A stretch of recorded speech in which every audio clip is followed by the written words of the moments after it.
Hey everybody, this is TJR, and if this is your first time here, welcome to the channel. If not, welcome back. Today, I want to talk about movie and film soundtrack music. It's something I've never talked about on this channel before. Now, growing up as a teenager in the 70s, I very quickly became interested in the popular music that I discovered on the radio, and so did most all of my friends. But I did have one friend who was quite different from the rest, in that he was much more interested in movie soundtrack music than popular music. And this seemed like such an oddity at the time, as soundtrack music was something that I mostly just ignored back then. In fact, I used to call it background music.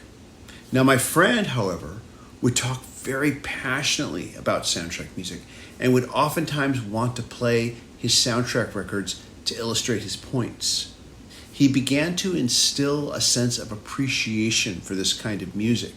And while I wouldn't say that I am a big film soundtrack music guy, there have been music soundtracks that have really caught my ear and that I enjoy listening to as much as I do listening to my favorite bands and music artists.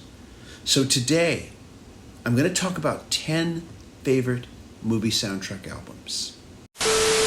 Now, there is one rule. I will not include any soundtracks that are primarily made up of previously established recorded songs. A good example would be American Graffiti. I consider these to be compilation albums. In no particular order.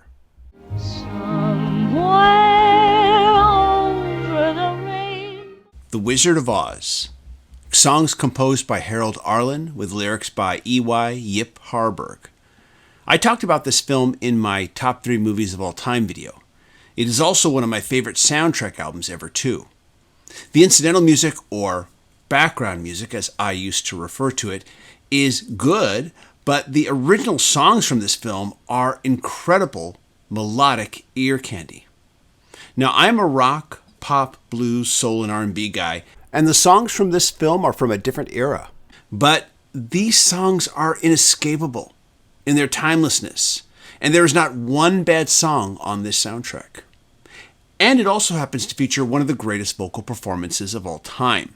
I am, of course, referring to Judy Garland singing Somewhere Over the Rainbow, a song that won the Academy Award for Best Original Song and ranks first in the AFI's 100 Years, 100 Songs, and the Recording Industry Association of America's 365 Songs of the Century. With each year, Judy Garland's performance of this song becomes more impactful to me, more nuanced in the emotions it touches on, and overall just gets better with each listen. This soundtrack has only ever been available in mono, but if there is one piece of recorded music that deserves a run-through with the Peter Jackson demixing technology, it's this one.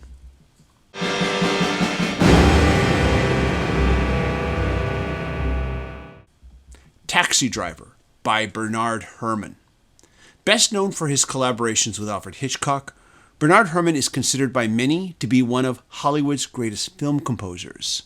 Along with legendary Hitchcock films like Psycho, Vertigo, and North by Northwest, Herrmann also composed scores for Citizen Kane, The Day the Earth Stood Still, and The Twilight Zone. Taxi Driver was his last film score before his passing, and like the film, his music bore deep into the mind of its protagonist, Travis Bickle, a psychotic who believes he is the hero of his story.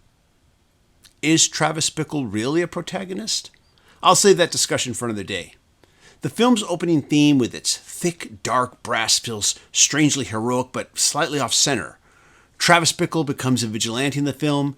He sees himself as some kind of redeemer, an avenging angel, a hero, but he isn't. He's a loose cannon psychotic, just waiting to snap. The score is dark and beautiful and feels like it's coming from a different era of film.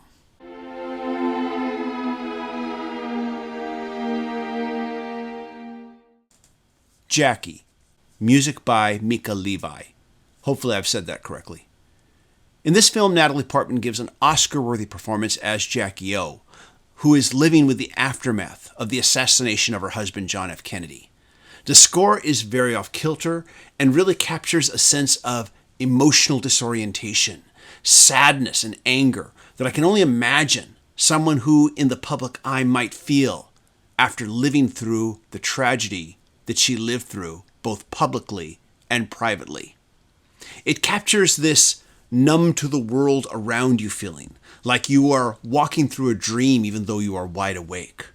I felt disoriented just listening to it, and I loved every moment of it.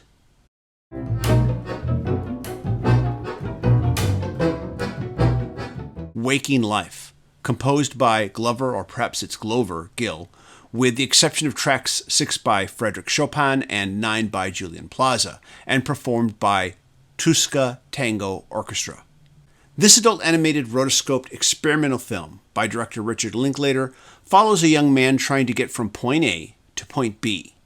Along the way, he encounters different individuals who share various philosophical points of view with him. As the film progresses, he begins to suspect that he is walking through a dream that he can't wake up from. The music in this film is sometimes haunting, mysterious, comforting, and even playful at times. But all throughout there is this feeling that any given mood being conveyed could do a complete 360-degree turn at any moment.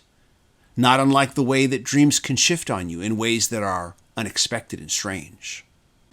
Before we get to number 5, I want to talk about this channel a little bit. If you're enjoying this content, be sure to hit like, hit subscribe, and hit the bell notification icon so you never miss a video.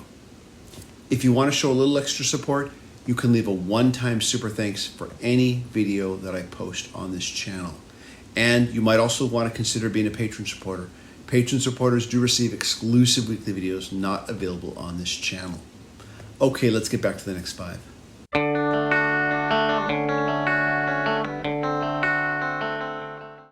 The Rutles, All You Need Is Cash by Neil Innes. From the 1978 TV movie that parodies the history of the Beatles, this soundtrack features original songs that are a brilliant mix of homage, pastiche, and parody. So well done and convincing are these Beatles song parodies that the bootleg album Indian Rope Trick actually featured the Rutles track Cheese and Onions as a lost Beatle track written by John Lennon. There are times when I listen to this soundtrack album and I can almost forget the film that they are from, and even begin to start to believe that I'm listening to an alternate version of the Beatles from a parallel universe. This is not only a favorite soundtrack album for me, but a favorite rock and pop album as well. I did discuss this film in more detail in a previous video centered around Beatle parodies. I will leave a link for that video in case you are interested.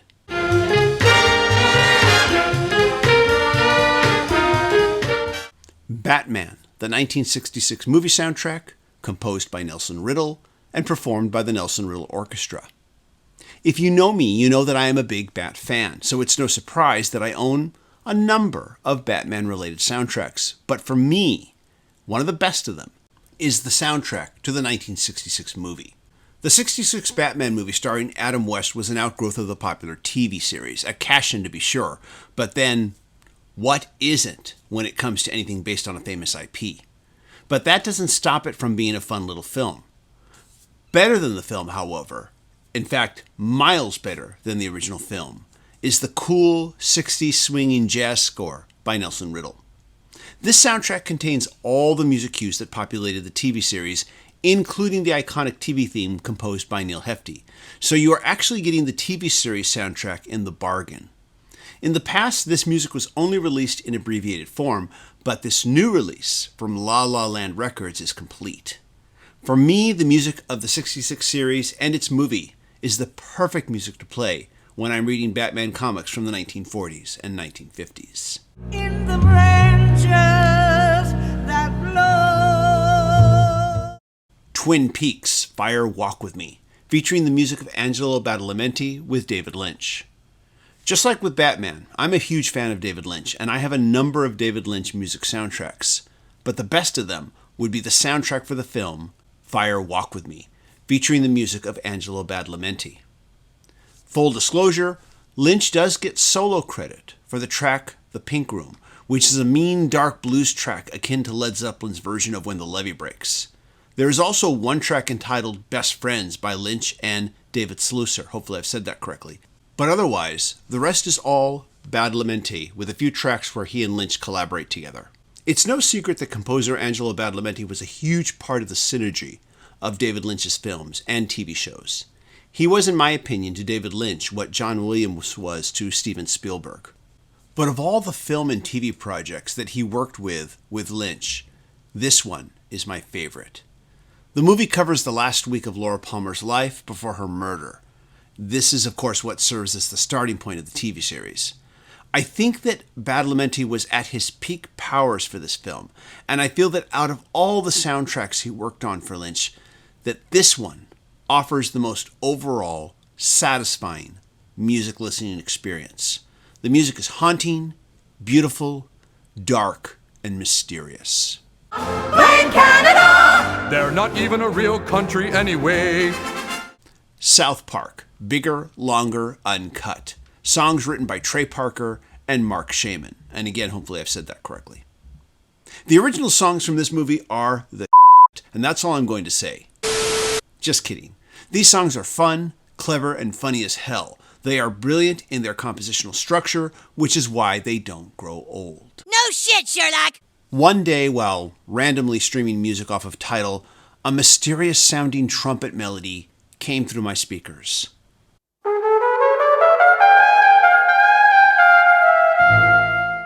I was so struck by the sound that I pulled up my phone to see what I was playing.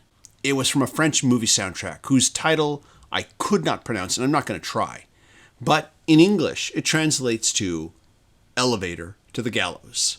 The film is a 1958 French film noir directed by Louis Malle and starring Jean Moreau and Maurice René as illicit lovers who conspire to commit a murder, but whose murder plot starts to unravel after one of them becomes trapped in an elevator.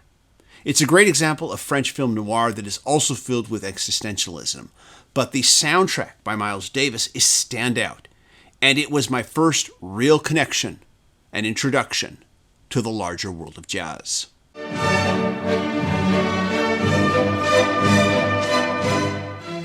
2001, A Space Odyssey. Some might argue that this soundtrack does kind of break my rule, but there are no pre-existing recordings used. And the album uses new recordings of all the traditional classical and abstract modern music that was used in the film. And it is also my understanding that the musical arrangement of the Blue Danube was created exclusively for this film. Also, Stanley Kubrick originally hired a composer to score the film, but he fell too much in love with his temp tracks, so he decided to go with those instead. The original score that was never used finally did get released, but it's impossible now to look at the film's opening eclipse scene without hearing Also Sprach Zarathustra by Richard Strauss.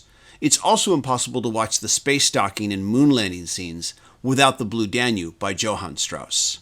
This goes equally for the haunting Requiem, Lux Eterna, and Atmospheres by György Ligeti. 2001: A Space Odyssey is one of those films that I never get tired of, and I never get tired of its soundtrack either. So those are my top 10 movie film soundtracks. And I'm curious to know what you think. Do you listen to soundtrack music? Are you a big fan, a casual fan? Let me know what your favorites are. I can't wait to read the comments. A big shout out to my Patreon supporters. Patreon supporters do receive exclusive weekly videos not available on this channel. If you'd like to be a Patreon supporter, go to patreon.com/TJR, the original. Everybody, thank you so much for watching. I'll look forward to seeing you in the next video. Take care. Bye-bye.